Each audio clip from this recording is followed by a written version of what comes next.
दिल्ली में एक बहुत बड़े एआई समिट का वादा किया गया था, पर जो हुआ वो शायद किसी ने सोचा भी नहीं था।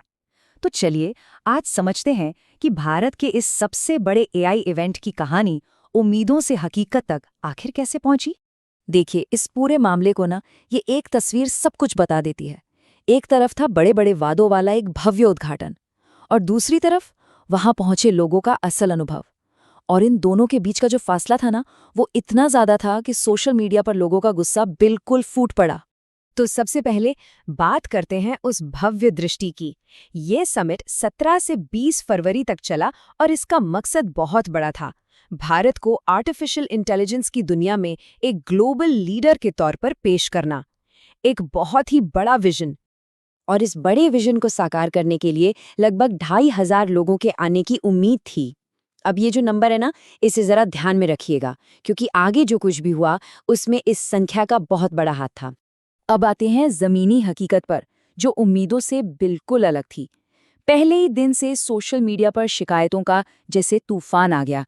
जो लोग बड़े उत्साह के साथ इवेंट में पहुंचे थे, वो एक के बाद एक अपने निराशा भरे अनुभव शेयर करने लगे। तो सवाल ये है कि आखिर गलत हुआ क्या? सच तो ये है कि लगभग हर चीज में दिक्कतें थीं। लोगों को एंट्री के लिए घंटों लंबी लाइनों में लगना पड़ा।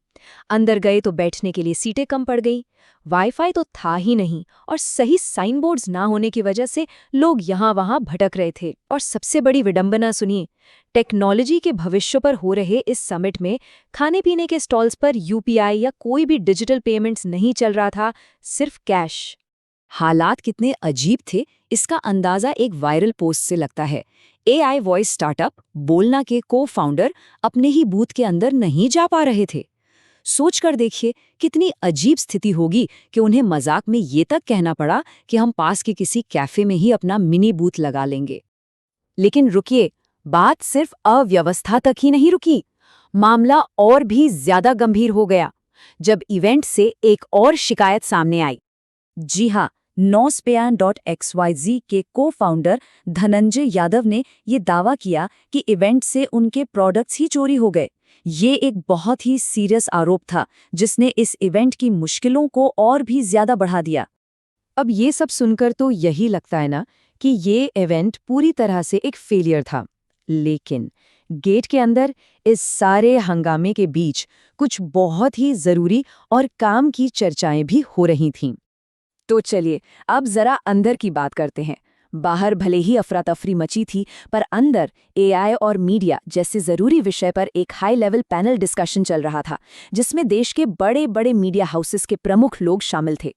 और इस महत्वपूर्ण चर्चा में एक प्रमुख आवाज थी इंडिया टुडे ग्रुप की वाइस चेयरपर्सन कलीपुरी। उन्होंने एआई को लेकर कुछ बहुत ही जरूरी बातें सामने रखीं। कलीपुरी ने एक बहुत सीधी और साफ चेतावनी दी। उन्होंने कहा कि अगर एआई को बिना किसी नियम कानून के खुला छोड़ दिया गया, तो ये हमारे पब्लिक डिस्कोर्स, यानी जिस तरह हम आपस में जानकारी शेयर करते हैं और बात करते हैं, उस पूरे माहौल को बुरी तरह से बिगाड़ सकता है। और उन्होंने सिर्फ चेतावनी ही नहीं दी, बल्कि एक समाधान भी पेश किया। न्यूज मीडिया में एआई के जिम्मेदार इस्तेमाल के लिए एक 9 पॉइंट का चार्टर। इसमें निष्पक्षता, जवाबदेही जैसे कई जरूरी सिद्धांत शामिल थे। ये दिखाता है कि बाहर की अराजकता के बावजूद अंदर एआई के भविष्य को लेकर कितनी गहरी और जरूरी बातचीत चल रही थी। तो अब अगर इन दोनों कहानियों को एक साथ जोड़कर देखें, तो तस्वीर क्या बनती है? एक तरफ है एक बहुत बड़ी दृष्टि, और दूसरी तरफ है उसे जमीन पर उतारने की एक बहुत बड़ी चुनौती।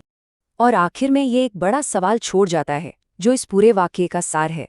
ये समिट कहीं ना कहीं भारत की तकनीकी महत्वाकांक्षाओं और उसे लागू करने की जमीनी हकीकत के बीच के एक बड़े गैप को दिखाता है, और ये सोचने पर मजबूर करता है कि ग्लोबल स्टेज पर अपनी जगह बनाने के लिए अभी और कितनी तैयारी बाकी है।